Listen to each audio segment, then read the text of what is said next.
Hello friends, how are you. सबसे पहले start करने के पहले आपको थोड़ी इंफॉर्मेशन दे दूं मैं कि already this is our first lecture. Already मैं आपको सब्जेक्ट के बारे में बता चुका हूं, अकाउंट्स के बारे में बता चुका हूं। बेसिकली स्टार्ट करने के पहले आपको थोड़ी बहुत इंफॉर्मेशन प्रोवाइड कर दूं कि अपने सब्जेक्ट कौन से है, टॉपिक कौन से है in first year BCom. First of all अपना जो सब्जेक्ट है वो है account. Second subject is statistics. Third subject is Indian economy. Fourth subject is micro economy. Fifth subject is SPB and six subject is English. अब मैं जो start करने जा रहा हूँ, मैं जो आपको बताने जा रहा हूँ, आज अपना फर्स्ट लेक्चर है। जो आपने पढ़ा है उस पर ध्यान मत देना। अब सब रिकॉर्डिंग वाले लेक्चर आपको अवेलेबल हो जाएंगे।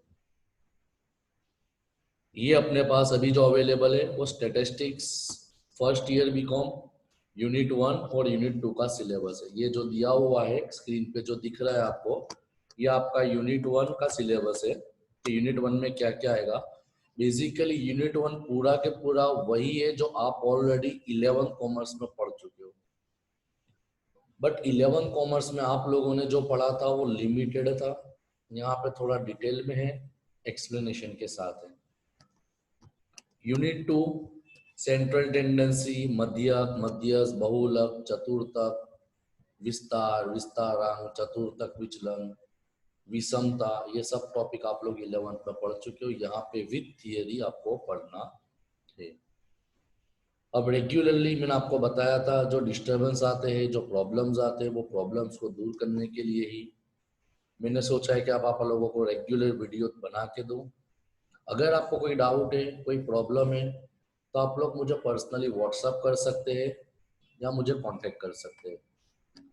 अब स्टैटिस्टिक है क्या, तो इंट्रोडक्शन से मैं स्टार्ट नहीं करूंगा, बिकॉज इंट्रोडक्शन थोड़ा सा टिपिकल प्रोसेस है, वो मैं 2-3 लेक्चर के बाद आपका लूंगा। अपने यूनिट 1 से ही शुरुआत करेंगे। इंट्रोडक्शन टू स्टैटिस्टिक की व्याख्या क्या है, थोड़ी टिपिकल है, आप लोगों के लिए थोड़ी समझने में लेंदी है। तो अपने बेसिकली जैसे ही सब थोड़ा थोड़ा रेगुलर आपका लेवल बढ़ते जाएगा, हम स्टार्ट करेंगे। अपने अब स्टार्ट करने जा रहे हैं chapter number 2। Chapter number 2 review of data collection, माहिती एकत्रित करवानी रीतो। माहिती एकत्रित करवानी रीतो कौन सी तो ऑलरेडी आपने 11 कॉमर्स में पढ़ा था। तो देखो स्टार्ट करते हैं। कलेक्शन ऑफ डेटा, डेटा को एकत्रित कैसे करते हैं, उसकी व्याख्या क्या है, उसको अपने जरा सही तरीके से समझेंगे, फिर अपना आगे बढ़ते। तो कलेक्शन ऑफ डेटा क्या है, the process of counting together with the systematic recording of result is called collection of statistical data। यानी जो भी हमारे पास माहिती है उसको एकत्रित करना और सही तरीके से नोंदनी करना, रिकॉर्ड करना। रिकॉर्ड नहीं करोगे वहां तक आपका आगे कैलकुलेशन, आगे फ्यूचर कैलकुलेशन कुछ पॉसिबल नहीं है। तो कलेक्शन ऑफ डेटा का मीनिंग क्या बताया, the process of counting together with systematic recording of result. यानी तुमने जो माहिती एकत्रित करी है वो तो करना ही है, उसके बाद आपको वो माहिती को रिकॉर्ड करना है। क्लियर। अब डेटा कलेक्शन के लिए आपको पहले दो बेसिक टर्म्स समझना जरूरी है। एक होता है इन्वेस्टिगेटर, एक होता है इंफॉर्मेंट।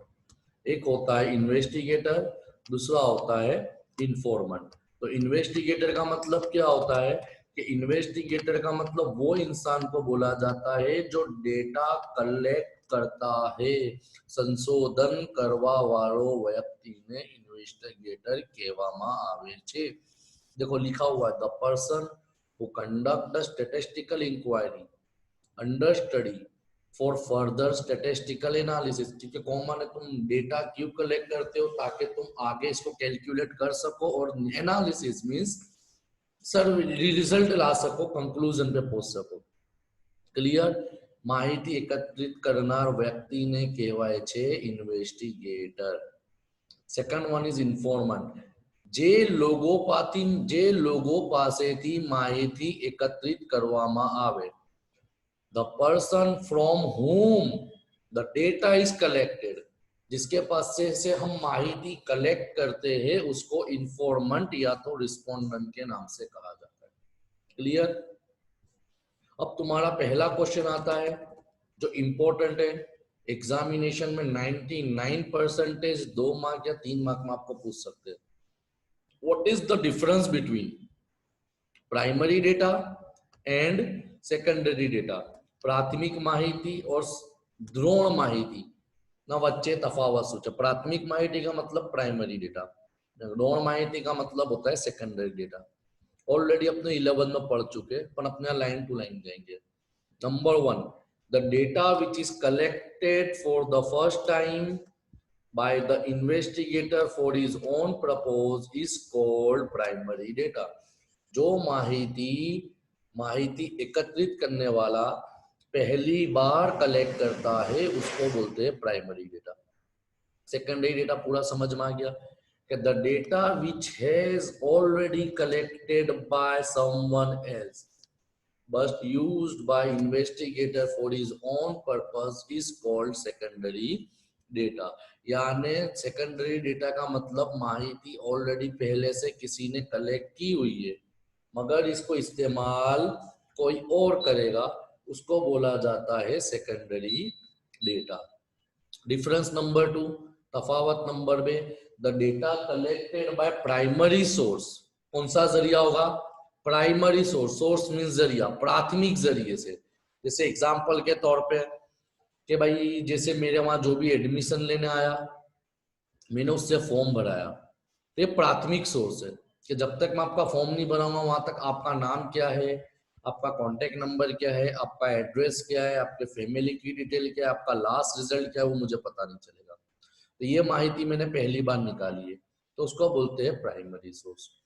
The data collected by secondary source is called secondary data. Secondary source का मतलब जैसे दाखला तरीके भाई मेरे पास कोई सीए फाउंडेशन वाला है, ग्रेजुएशन के बाद आप 3rd ईयर में हो, या तो आईसीडब्ल्यू वाला है, या तो कॉस्ट अकाउंटेंट वाला है, वॉटेवर कोई भी फील्ड वाला है, उन्होंने आके बोला कि भाई आपके पास जो बच्चे पढ़ते उनका हमको डेटा चाहिए। ऑलरेडी कलेक्ट मैंने किया था, अब इस्तेमाल कोई और करेगा, तो ये सोर्स कैसा हो गया? Secondary source.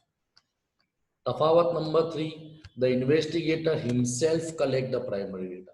कॉमन है प्राइमरी क्यों है? क्योंकि माहिती एकत्रित करने वाला खुद अपने हाथ से अपने तरीके से माहिती को कलेक्ट करता है। मगर सेकेंडरी डेटा कहां से होता है? समवन और agency collect secondary data, so they are not first hand. इसको अपना फर्स्ट हैंड नहीं बोलेंगे, सेकंड हैंड इंफॉर्मेशन बोलेंगे। Clear? Difference number 4, an investigator is directly or indirectly collector as well as user। अब प्राथमिक माहिती इस्तेमाल करने वाला और प्राथमिक माहिती कलेक्ट करने वाला दोनों दो एक ही व्यक्ति होते हैं। The information as well as user, माहिती को कलेक्ट करने वाला और इस्तेमाल करने वाला एक ही व्यक्ति होता है। मगर सेकेंडरी डेटा में क्या होता है?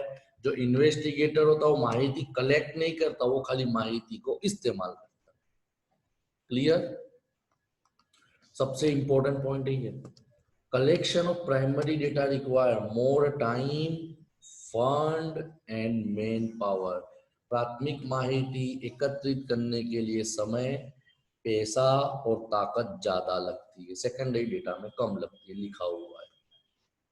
सबसे इंपॉर्टेंट ये भी है, primary data are collected by the investigator, so the data are accurate. Accurate का मतलब अच्छे हो सकते हैं, सही हो सकते हैं, रिलायबल, भरोसे लायक हो सकते हैं, and adequate for the purpose of inquiry. और जो मकसद के लिए हम कर रहे हैं उसमें वो सही साबित होने की शक्यता 90% ज्यादा है, क्योंकि मैंने मेरे मकसद के लिए कलेक्ट किया।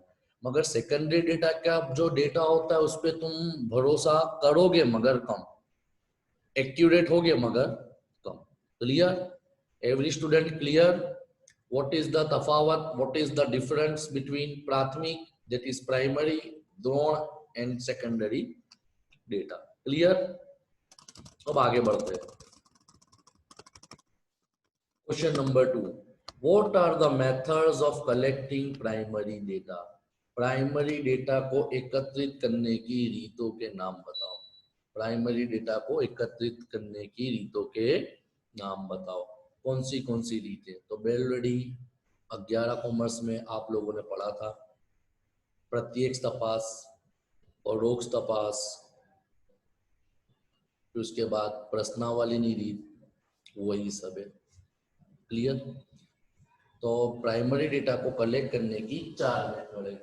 Method number 1 direct personal investigation, method number 2 indirect investigation, number 3 information from correspondence, and number 4 questionnaire method. कौन सी मेथड? Questionnaire method. इसमें जो क्वेश्चनर मेथड है वो तुम्हारे लिए थोड़ी आईएमपी है, अभी इतना डिटेल में समझाने जैसा नहीं है, पूरा 11 कॉमर्स का है। देखते हैं direct personal investigation method number 1 में इतना डिटेल में नहीं जाऊंगा, यहाँ पे आपको स्क्रीन पे दिया हुआ है, आप लोग पढ़ सकते हो म्यूट करके, पॉज करके। तो मैं पहले बताता हूँ डायरेक्ट पर्सनल इन्वेस्टिगेशन मेथड है क्या। डायरेक्ट पर्सनल इन्वेस्टिगेशन मेथड को गुजराती में प्रत्यक्ष तपास बोला जाता है।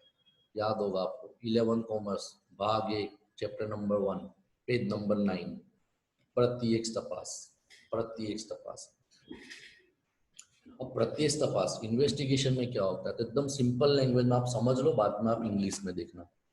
ये रीत के अंदर डायरेक्ट पर्सनल इन्वेस्टिगेशन मेथड के अंदर इन्वेस्टिगेशन यानी संशोधित करने वाला इन्वेस्टिगेटर खुद personally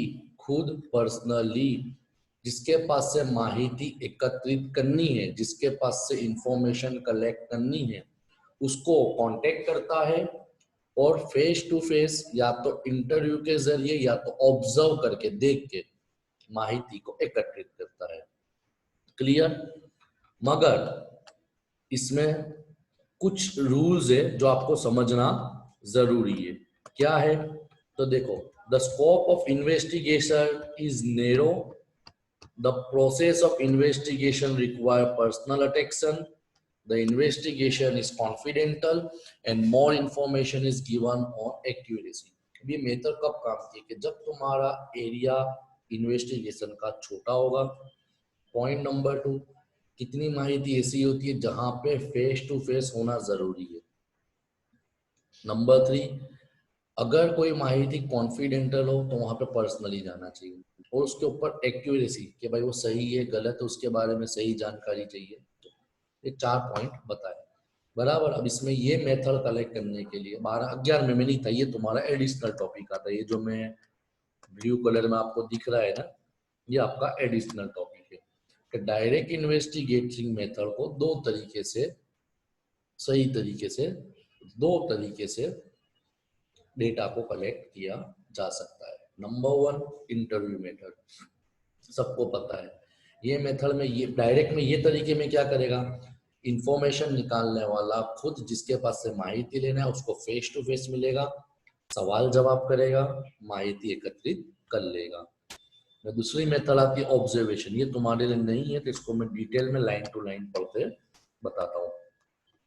according to this method the investigator obtained the data by observing the reaction supplied by informant as a result of action performed by investigator or person under study.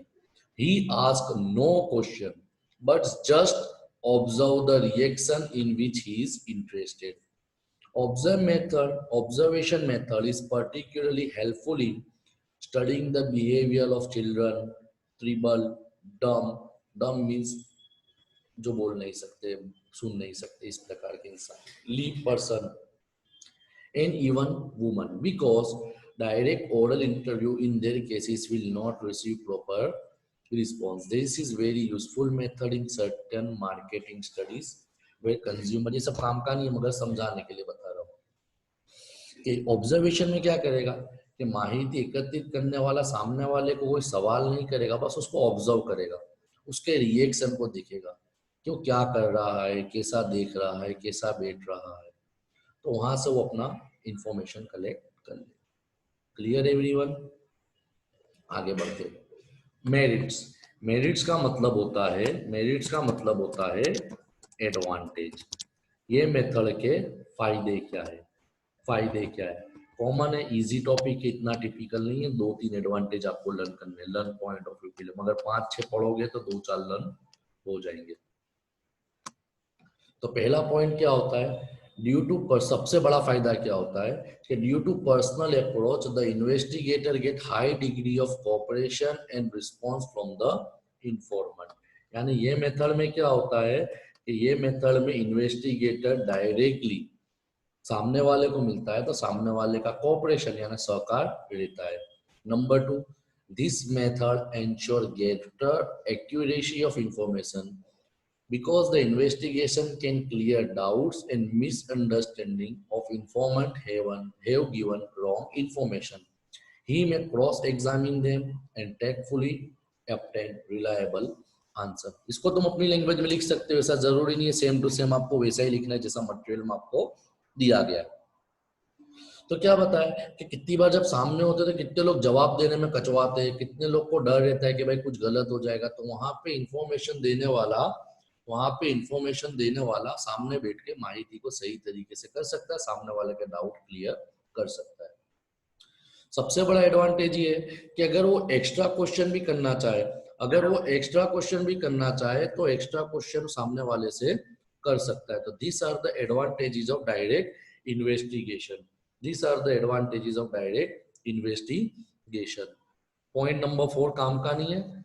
फिर उसके बाद due to face meeting the data obtain is more reliable. Common है, सामने मैंने बताया direct के अंदर जो भी, डायरेक्ट मेथड के अंदर जो भी अपनों को इन्फॉर्मेशन मिलेगी वो भरोसे लायक होती है ना, ज्यादा भरोसा, क्योंकि सामने होगा, सामने वाला झूठ बोलेगा तो बात अलग है, बाकी कोई डाउट होगा, मिसअंडरस्टैंडिंग होगी, कोई વધારે सवाल करने वो भी हम पूछ सकते हैं। सबसे बड़ा फायदा ये मेथड में क्या होता है कि सपोज मैं आपको पढ़ा रहा हूँ तो आपने गौर किया होगा शुरुआत से लेके अभी तक मेरा पूरा के पूरा प्रोनाउंसिएशन गुजराती में, हिंदी में रहा, इंग्लिश में कम रहा, because I know you are the F5 BCom student generally from Gujarati medium. मगर यही चीज अगर मैं TY वालों के लेक्चर में देता हूँ तो जनरली मेरा प्रोनाउंसिएशन इंग्लिश में होता है।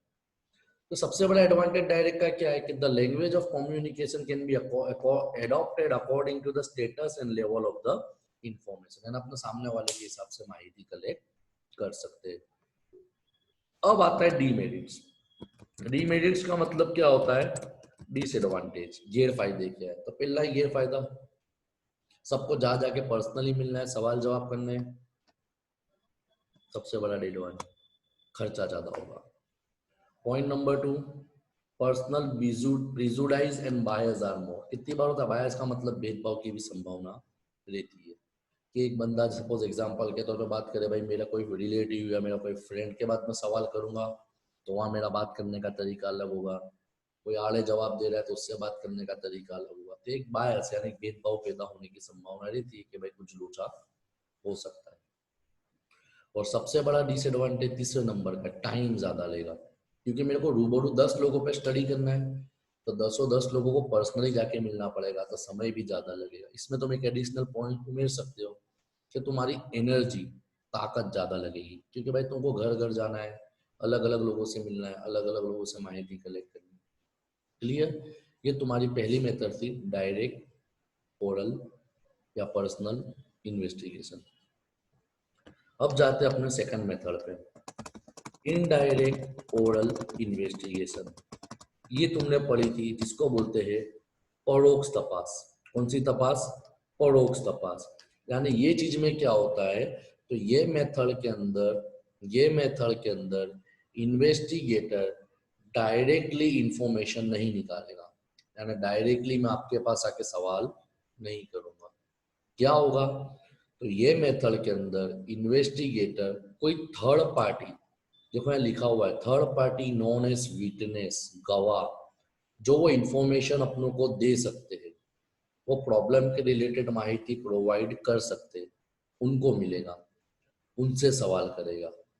जैसे इसका सबसे बेस्ट एग्जांपल लेते हैं, अपने बहुत बेस्ट एग्जांपल लेते हैं कि सपोज आजवा रोड पे रात को 9 बजे कोई दुकान में चोरी हो गई, तो पुलिस वाले डायरेक्टली चोर को नहीं पकड़ते, पुलिस वाले देखेंगे यहाँ पे रात को कौन बैठा है, तो सपोज यहाँ 5-6 छोकरे बैठे या 5-10 लोग बैठे, तो पुलिस वाले उनसे पूछताछ करेंगे, भाई आपने देखा कौन था, कैसा लगता था, कितने बजे हादसा हुआ, किस प्रकार हुआ। तो उसके बाद वो अपनी इंफॉर्मेशन को आगे बढ़ाएंगे। तो इसको बोला जाता है इनडायरेक्ट मेथड, परोक्ष तपास।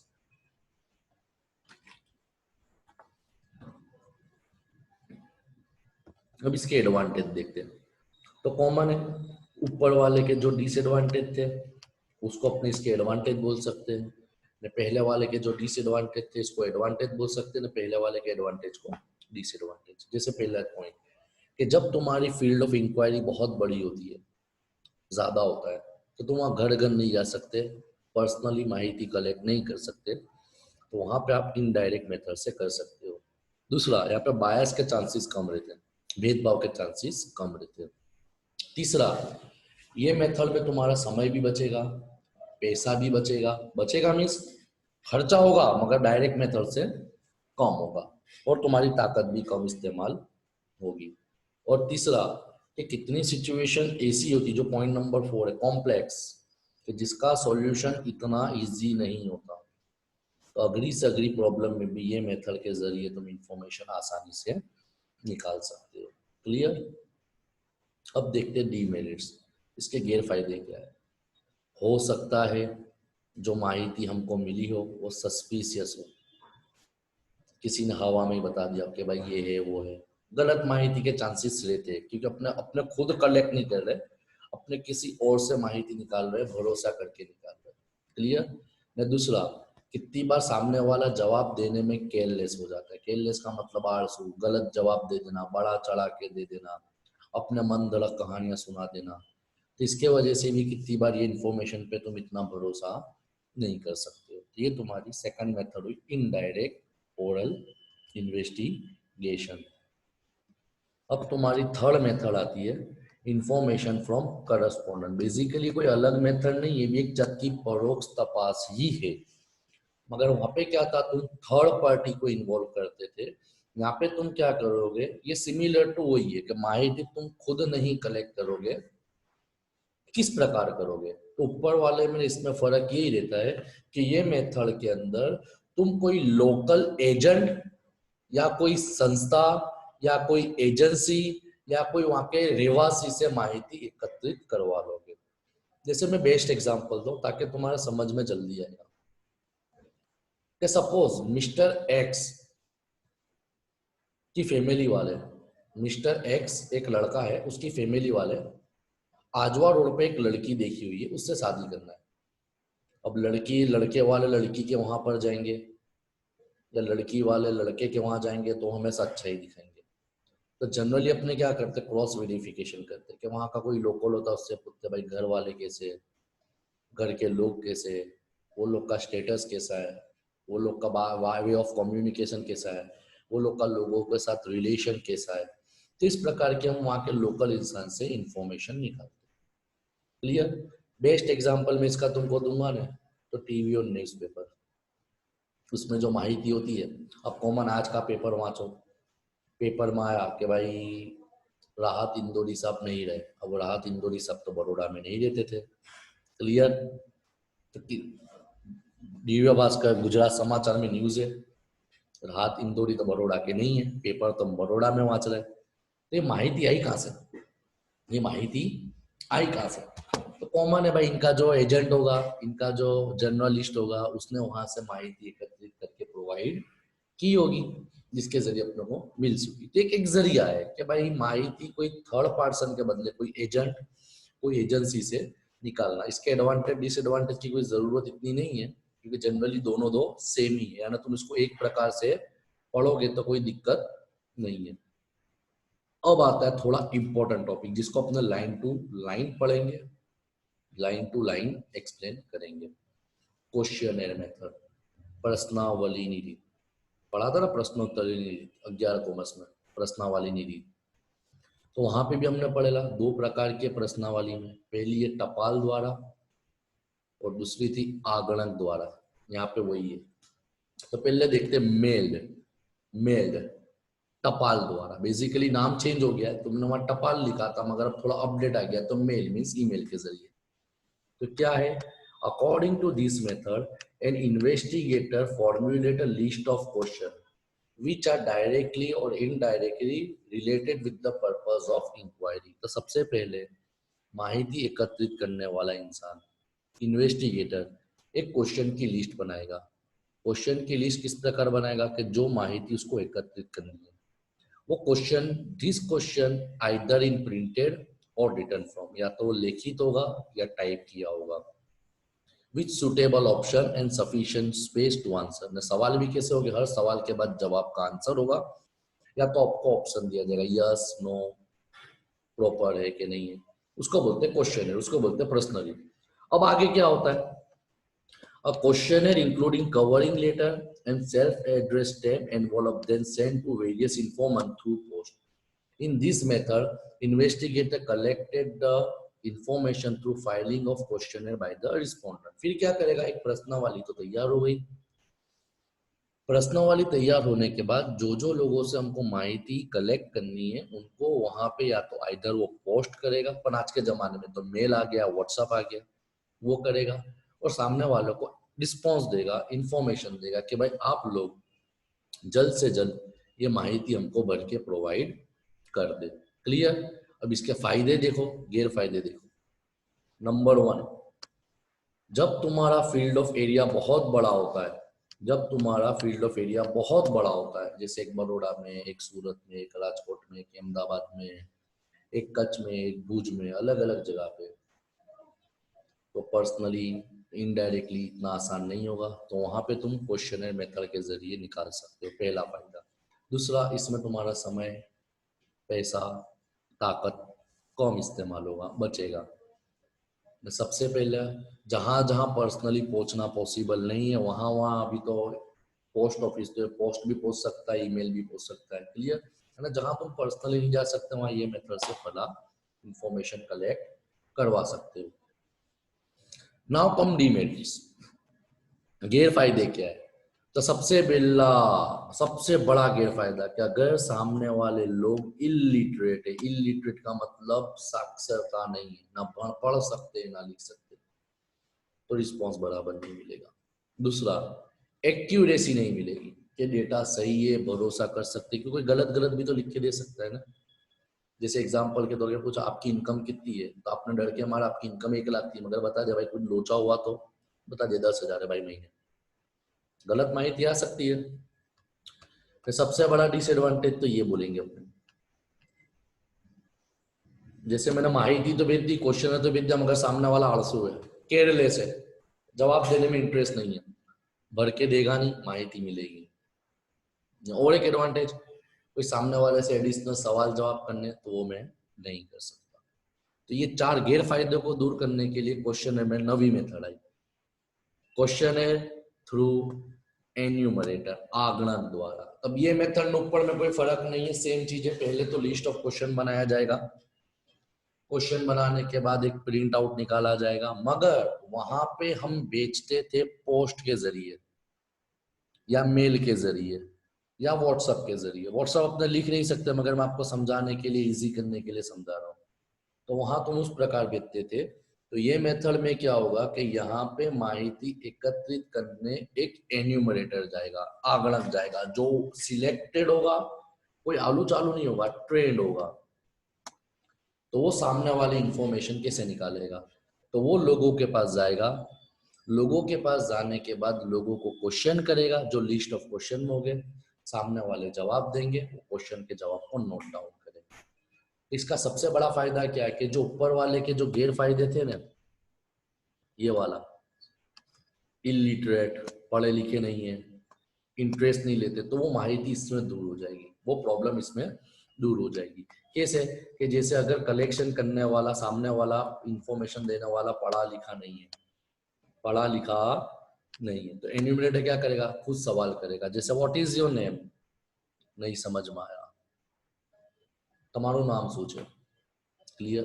व्हाट्स योर ऑक्यूपेशन, सामने वाला सोच रहे हैं अरे क्या पूछ लिया, वो ऑक्यूपेशन क्या होता है, वो तो पढ़ते भी नहीं है, ऑक्यूपेशन शायद खबर नहीं पड़ी, तो इंफॉर्मेशन देने वाला क्या बोलेगा? इंफॉर्मेशन देने वाला क्या बोलेगा? इंफॉर्मेशन देने वाला बोलेगा તમારો વ્યવસાય શું છે બાપ સાહેબ?